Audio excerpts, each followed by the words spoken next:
Okay, good. I've been treating patients for about 21 years.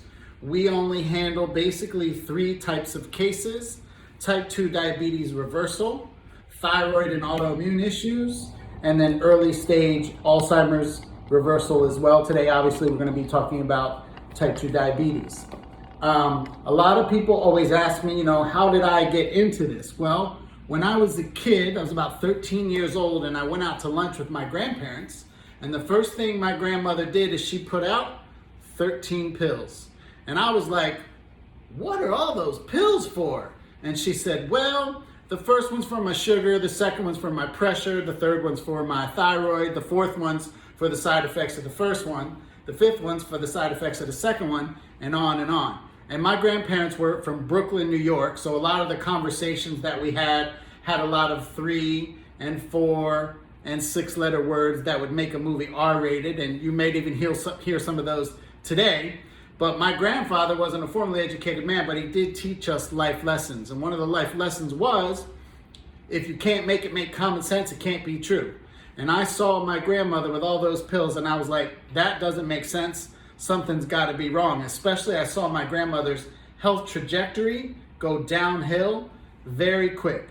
Oral medication after oral medication, insulin, dialysis, and about 2 months after that lunch, amputation of her right foot, and about 3 months after that, she was gone. So that's why I've dedicated my entire professional life, because I was too young to help my grandmother, but I'm not too young to be able to help you, or some of you guys or family members may have it. One of the main things you guys are going to learn, and I think it's really important while we're all involved in this pandemic, is that, at least in the States, because I know there's people here that are not from the States, in the States, we don't have health care. We have sick care. What's sick care? Mrs. Jones, you have this ill, take this pill, and I'm going to see you in 3 months. Or we have a pandemic. Wear a mask, stay inside, close down the economy, and wash your hands. That is not healthcare. And if you get anything out of this pandemic, you need to realize that the government is not going to help you. You are in charge of your own health, and you better damn well make sure that you're healthy. Because if we go through this again, the healthy people are going to be the ones that survive. And if you're dependent on sick care, well, I think you can see what happens. Okay, so that's the main thing you're going to learn. So during the presentation, I might ask you guys questions. Obviously, I'm not going to get the answers, but what I want everyone to do is just close your eyes, okay? I can't see if you're doing it, but close your eyes, and I want you to make pretend you're driving in your dream car. And you're driving in your dream car, and you're going to get the radio stations where you want them, and you're going to get the rear view mirror where you want it, and the side view mirror, and the lumbar support, and you're going to get everything where you want it. And you remember, you're driving down the road, and in a second here, I'm going to ask you a question. Now, normally I can hear this when I'm in a crowd, but I'm not going to be able to hear you. But we're going to do a test question. And when I ask the question, I just want you, okay, I can't hear. I just want, I want you to comment. I want you to comment or just say out loud what the answer is. I don't want you to think about it. I don't want you to I just want you to shout it out real loud. So, the test question is, remember, loud without thinking about it at all. What's 1 + 1? Shout it out.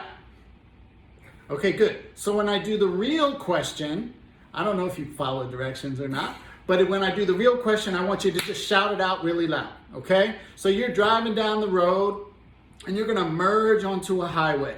And when you merge onto a highway, there's always a sign. And in a second here, I'm going to ask you the question. So I can't see it. Time to type it. I can see it. Well, type it, but no, they need to yell it out loud. People are answering. Okay. Stop. Okay? So you're driving down, you're going to merge into the highway. Okay? And when you merge in, there's always a sign. Remember, loud without thinking about it at all. You don't have to type it, just shout it out loud, but type it in later. So the question is, what color is a yield sign? So let me hear. Actually, we will wait. Actually, I want to see some of the answers. I'm gonna go ahead and read them. Yell real loud and start typing Okay, I got Yellow, red, yellow. white, White and and red. red. Yellow, yellow, yellow, yellow, yellow, yellow. So what's the predominant answer? Yellow, right? The yield sign is not yellow. And if we were in a live situation, the whole room or the major majority would yell out yellow. The yield sign is white and red. Some of you actually got it right. So why do I take a couple minutes in a Reverse Your Diabetes speech, webinar, whatever we're on, to talk about street signs? Is because even though the predominance of people answer the same question in one way, doesn't mean it's true. And that's true with street signs, it's true in healthcare, and it's very true in type 2 diabetes. And so a lot of the information I'm gonna go over with you guys is gonna be different. It's gonna be opposite than what you've heard before, but just because you never heard it doesn't mean it's not true. And just because that's not the predominant voice out there doesn't mean it's not true. So a lot of the information, I want you to just act like you're in a plane. Remember a plane? Remember you used to go through the airport and bitch at all the workers because it took you a long time to get through and all that. Remember that? A lot of people haven't been on a plane in a long time. But I need you to act like you're in a plane looking 30,000 feet down, because a lot of the information I'm going to give you guys today is different than what you've heard before. Now listen, I've given this speech all over the country. I've Harvard University multiple times, NASDAQ, West Point, Coca-Cola, Mercedes-Benz. I've been all over the country, as Amanda told you, ABC, NBC. And a lot of the information I'm going to go over today, it's going to be heavy, so I'll try to lighten it up a little bit. But let's get into the bulk of the talk. So if you're diabetic, this is the story you've told me for the last 21 years. You go and you get some blood done, and maybe it was for an annual exam, maybe you weren't feeling so hot, maybe you were getting some form of a procedure done and they're doing blood work before the procedure. That's a normal thing. But then you get a call 2-3 days later from the office and they say, hey, Mr. Jones, Mrs. Jones, your blood work's in and the doctor needs to see you. And you can tell by the other end of the voice on the other end of the line, something's not good. But you're like, okay, so you make a 10 o'clock appointment. You go in there, you fill out a little paperwork. By 10:15, you're done. 10:30, you're looking at your watch. 10:45, you're texting your friends. You're checking TikTok. You're checking Facebook. 11 o'clock, you're like, hey, wasn't I here before the pretty girl in the red dress? But about 11:15, you finally get in there. And the doctor comes in and says, hey, Mrs. Jones, we got your blood work back. I'm sorry to inform you, you're a type 2 diabetic. Here, take this. And this is a prescription that begins with the letter M and ends with N and sounds a whole lot like what? Now, if we were in a room full of diabetics, everyone would shout out Metformin. And then your doctor gives you this great advice. It says, Mr. Jones, take this, and what I want you to do is change your diet, lose weight, and exercise. Change your diet, lose weight, and exercise. Mr. Jones, what you need to do is change your diet, lose weight, and exercise. And unfortunately, that's how you're counseled for the rest of your life, because those medications are proven not to get to the cause of the problem. And so eventually, whether it's 3 months later, 6 months later, 12 months later, you go back and you get more blood work done. The blood sugar starts to creep up. Your A1C starts to creep up. And they say, hey, Mr. Jones, we need to make a change. Now you're in the pill for an ill model. So what's a change mean in the pill for an ill model? That's right, more medication. So now you go to the max dose of metformin, which is 2,000 milligrams a day, and then you go into what I call the drop-down arrow in the traditional model of treating type 2 diabetes. What is that? Well, first you start with metformin, then you go to Glipizide, Glipizide, Actos, Januvia, Farxiga, Invokana, Jardiance, and eventually doctor waves his finger at you, say, Mr. Jones, you didn't listen to my advice. I have to put you on insulin. And that's how you're counseled for the rest of your life. Incidentally, you only had one marker that was done to tell you that you're diabetic, right? Either blood sugar or more efficiently, A1C. Now, I used to ask this question in my seminars. Raise your hand if you know what A1C stands for. No one ever raised their hand. So then I said, okay, how many of you have looked it up? Very few people have looked it up. So here's one marker, one marker that tells you that you're diabetic, and you don't even look up the acronym to see what it stands for. That's not healthcare, people. In healthcare, you are responsible for your health. Not me, not your prescribing doctors, not your other doctors, you. And there's one marker that told you were diabetic and you didn't even look it up. It stands for a Kaike Informational Criterion. I don't know how they came up with that, but that's what it is. But you guys do know, the majority of you, that it's a 90-day, 12-week, or 3-month average of how much sugar is on a red blood cell, okay? Now, here's an important part. If your red blood cells are not living this 90 days, then that number is not accurate. So if your red blood cells are living 75 days, the number you see on the paper or your lab report is really higher than what it is. And if it's living 105 days or 110, then it's really lower. So if you're gonna have one marker to tell you that you're diabetic, shouldn't it be accurate? Now, if I was in a room and I say, raise your hand if you're on what I call the diabetic cocktail, then your next question would be, well, what's the diabetic cocktail, doc? Well, the diabetic cocktail is a blood sugar medication, a blood pressure medication, and a statin, right? And here's the thing, 95% of you would raise your hand. But what you don't know is 33% of you taking blood pressure medication don't have high blood pressure. And 30% of you taking a statin, which lowers cholesterol, don't have high cholesterol. So then you need to be asking yourself, why am I taking this medication if I don't have the problem? Incidentally, this is probably a good time to say, no one after this webinar should take their little bottle and throw it into the toilet or stop or change their medication. That's not how it's done. But you need to think about that. I mean, if I asked Sophia, my daughter, hey, if you don't have this condition, should you be taking a medication to handle this condition? The answer is no. So you just need to think about that, because why would you be taking a medication that you don't have the problem for? It doesn't make any sense. So let's talk about the complications from diabetes. If you don't know, here's what the statistics are from the CDC. We've already learned that the CDC, well, I'm not going to get into that. So, number 1 complication, heart attack. Number 2, stroke. You're 2 to 4 times more likely to have a stroke. Number 3, dialysis from kidney failure.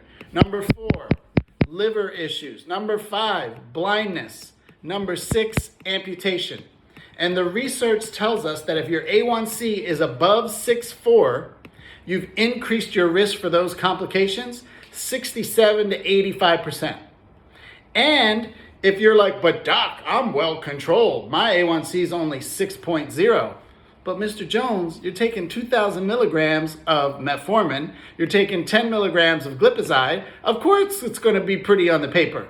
But the research says even if it's less than 6.4, your risk for those complications are exactly the same as the people who is above 6.4.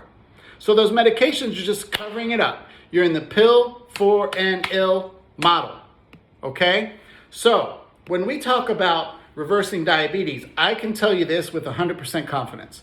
I am 100% sure that I can tell anyone that I am able to tell them what to do to reverse their diabetes.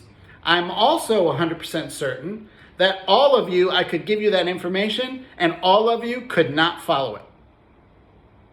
That's right. I'm 100% sure I could tell you what to do. I'm also 100% sure that all of you out there can't follow it. Why? Huh? Someone wants to know how they can hire you. So here's the thing.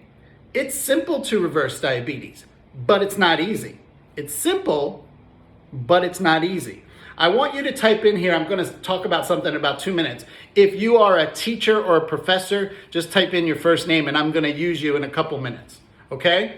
So I'm 100% certain that I could tell you what you would need to do. However, if doing this for 21 years, we only take 24 cases per month for diabetes. Why? Because although I could tell you what to do, Mike is a teacher. Okay, good. You won't do it. How am I so sure? Well, Mike is our teacher today. Thank you, Mike, for volunteering. Mike is going to give us all a 10-question test with the answers, okay? So everybody's gonna get it. And then he's gonna say, check back in a month and I'm gonna give you the test. And in a month, you're gonna take the test. And you come in and you turn the paper over and you're like, Professor Mike, not only did he not change the questions, he didn't even change the order of the questions. So everybody passes the test, right? Of course you're gonna pass the test. Why? You cheated. Professor Mike, they cheated on your test. Right, so how am I so sure? Is because we are gonna cheat on the test. We are not gonna say, hey, Mr. Jones, you need to take metformin, and the reason they're giving you metformin is because you don't have enough metformin in your body, Mr. Jones, so apparently that's why you're diabetic, so we're gonna give you something that's gonna handle it. No, that has brought diabetes to the third leading cause of death in the United States. That model of care. It's proven not to work, okay? All you have to do is look at the stats, okay? So when I say reverse diabetes, what do I mean? I have to define it for you, or else you're gonna make up your own definition. So reverse diabetes means to reduce and eliminate your medications across the board. Not just the blood sugar, I can't see that. Okay. Not just the blood sugar medication, the blood pressure medication, the cholesterol, the thyroid medication, the skin creams, and we don't do it, okay? We send you back to your doctor when it's time, based on mathematics and based on the proper markers and the reference values, and we teach you how to You guys don't know how to talk to your doctor. You go, Doc, I have this issue, but I really like to reduce my medication. Thank you, Professor Mike. Thank you. Right? You need to learn how to communicate with your prescribing doctors, because they're the ones who are going to decrease it. So reduce and eliminate your medications across the board. The best thing about what I do, I used to have a mentor years ago. He said, numbers don't lie, people lie, but numbers don't lie. When we get the numbers from your lab reports, it will tell us exactly what to do. So reduce and eliminate medications across the board. Number 2, lose weight without exercise. I know this is drilled into you guys. Lose weight, exercise. It has nothing to do with your diabetes. It is not the cause, and it damn sure is not the cure. We've had patients lose 50 pounds and their A1C goes up 1.5 points. Has nothing to do with it. Now, about 30% of you're not healthy enough to exercise, and would actually be the worst thing. If you have something called adrenal fatigue and you're at stage 7 or 8, which are the lowest or the worst stages, exercising would be the worst thing for you. Okay, so what is reversing diabetes? Reduce and eliminate your need for medications across the board by your prescribing doctor after you learn how to communicate with them. Lose weight without exercise. What's that? Get your energy back, sleep through the night. And you guys out there, listen, guys who are diabetic, or women, if your husband or boyfriend are diabetic, one of the most common symptoms they have is ED, erectile dysfunction. Okay? It's because the men, they go into what's called male menopause. So what does that mean? It means as a man, you should have more testosterone than you have estrogen. But when you're diabetic, it flips. And you have more estrogen. And one of the common things with that is ED. Or as one of my patients calls it, everything's dead. I do just want to stop. So I see everybody commenting. We are going to answer questions at the end, so keep your questions. Dr. Wander can't read the screen, so just write them down. I am taking notes of anybody who is asking questions. We're not ignoring you, but we want to get through this information, and then we will take a time for some questions and answers at the end. Yeah.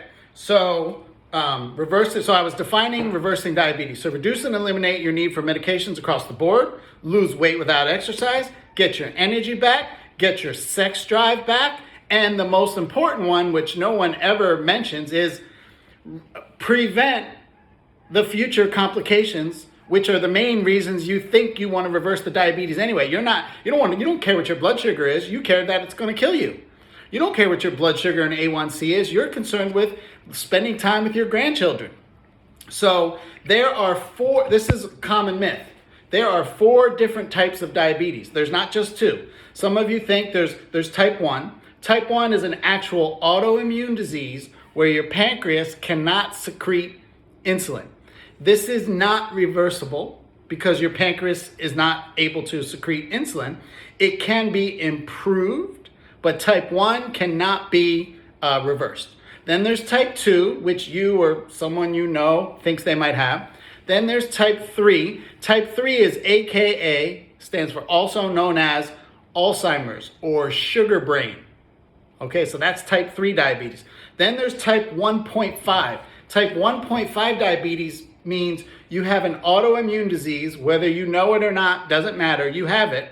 And that problem is inability to regulate the blood sugar is one of the problems of the autoimmune disease. We're going to very briefly go into that.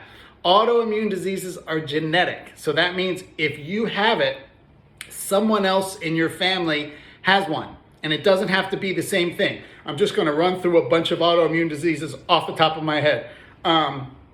Hashimoto's, Graves' disease, eczema, psoriasis, multiple sclerosis, lupus, rheumatoid arthritis, psoriatic arthritis, Raynaud's syndrome, endometriosis. These are all autoimmune diseases. Huh? It's not. So, but a common condition to have with an autoimmune disease is something called PCOS. It would be for a woman. So we talked about male menopause when a man, testosterone flips with the estrogen. PCOS, polycystic ovarian syndrome, is when as a woman you have too much testosterone. And when you have too much testosterone as a woman, you'll be diagnosed with diabetes, or can be, it's common, and you'll have fertility issues. Very, very common. So if someone in your blood family who's female has had fertility issues and you're diabetic, it's probably a strong link that you might have this PCOS, okay? So there's 4 types of diabetes. So if you're type 1.5 and being treated as a type 2, good luck getting better with that because you don't even have the right diagnosis. Okay, so it's very important. So when we cheat on Professor, what was the teacher's name? Mike. I'm sorry. When we cheat on the test, what type of tests are we going to do?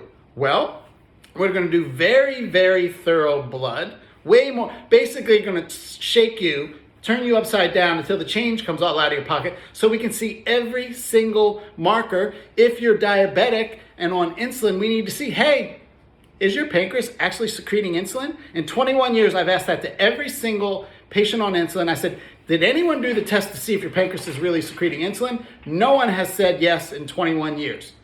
0. We're going to see if you're allergic to your insulin that you're taking exogenously. Okay? We're going to test hormones. We're going to test your gut. Your gut, if you have something called leaky gut or something called fatty liver, good luck regulating your blood sugar. Your gut must be in good shape for you to regulate the blood sugar as well as your liver. We're going to check for adrenal fatigue. We're going to check for heavy metals. We're going to check for biotoxins, mold, limes. These are all the types of things that we need to do. But when we get all those answers and we cheated on Professor Mike's test, then I 100% certain will know what to tell you to do step by step to reverse the condition. The question is, can you do it? Okay, it's real. You can, if you really wanted to do it, you can do it. But some people think they want to do it and then they hear what they might have to do and then they don't want to do it, right? It's not a So our program is built on 3 pillars. One is our responsibility. What's that? The system. We need to figure out what you need, and I know this sounds crazy, but build a program up based on your individual testings from the ground up, specific for you. I know it sounds crazy. I know you never heard it before. That's the only way to do it, by the way. It's the only way to do it. So when we do that based on the testing, I'm certain that we could tell you what to do to follow it. However, not everybody can do it. Why? Because the other 2 pillars are focus and priorities. And that's your job. So we could have the best system in the world, but if you don't have the right focus and the right priorities, it's not going to work, right? So what we always look for, there's 2 different types of patients, okay? There's the patient who's over here, and then they want to get here. And then we say, listen, you're here and you want to get here. These are the things you're going to have to do. And they were like, wow, that seems hard. That's a lot of work.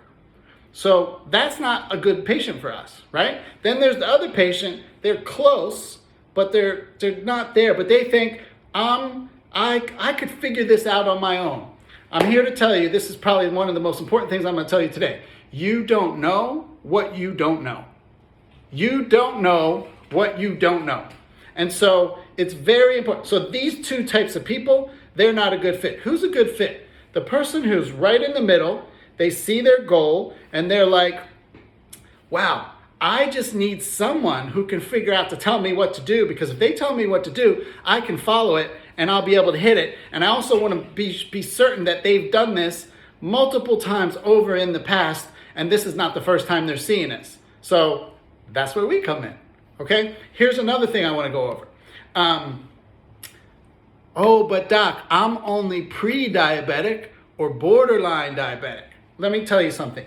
There's no such thing as pre-diabetic or borderline diabetic.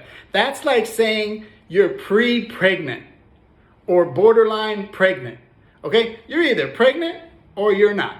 You either can regulate your blood sugar or you can't. There's no in between. There's different levels. If someone's 8 months pregnant, they're more pregnant than someone's 2 months pregnant, but they're both still pregnant, okay? So what we do is we treat the fire, not the smoke.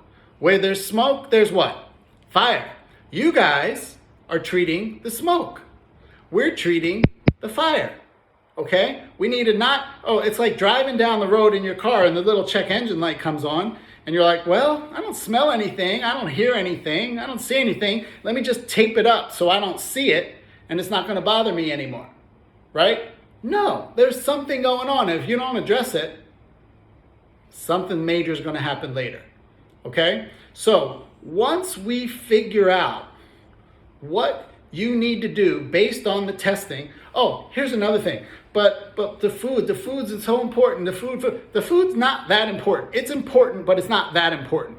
Here's why I tell you. One of the tests we do is a food intolerance test. So we're going to be able to test you, specifically for you, on what foods that you need to eat or what foods you need to stay away from. And guess what? It's going to be different for everyone, okay? But if you figured that out, and here's another thing. Once you figure that out, you can eat as much as you want to eat. There's no limit of restriction in calories. There's no restriction of how much you can eat, when you can eat, all of those things, okay? And then here's a question, I have for you. How long are you expected to take those medications? Somebody's texting you. For the rest of your life. For the rest of your life. So you take one medication, which winds up as 2, then 3. The average number of medications a person walks into our office with is 9.3 for the year 2019. Average, the most was 24. So what did their doctor think? The 3rd one was going to do the trick? The 9th one was going to do the trick? Mrs. Jones, the 15th one is going to do the trick for you. 24, it's like a part-time job, okay? So here's the key to really, I'm going to oversimplify it. We need to figure out, are you clinically able to be helped? Once we figure that out, we need to figure out what tests that you need to do, and then customize the program specific to you, built from the ground up, and then by numbers, you can reverse that process, okay? Right now, you're like the tip of the iceberg, right? And we all know you only see the top 10% of the iceberg, but 90% is below. So what you're doing is you're treating the tip of the iceberg. The doctor says, hey, Mrs. Jones, Mr. Jones, you have a blood sugar issue. Let me give you something to bully your body and reverse. But is it helping anything? No. So once we figure all that out, and then we pick the right patient who has the right focus and the right priorities, then we can reverse the process, okay? So hold on a second. So for anybody who's watching, I'm watching the comments. I see you, Cross Masteric. There is a link on my bio, or you can just DM me and I'll send you our information. Anybody, so when we're doing this talk, we can't really stop and answer any questions, but if you're interested, you can DM me, you can private message me, you can go to our link to do a consultation with Dr. Wander. Get in contact with me. You can contact me, you're not gonna remember this, but 301-770-1818. I'm gonna bring Dr. Wander back in. For anybody who needs to leave and wants to schedule a consultation, go to my bio, it's right on there, or you can go to DC. Just put it in there.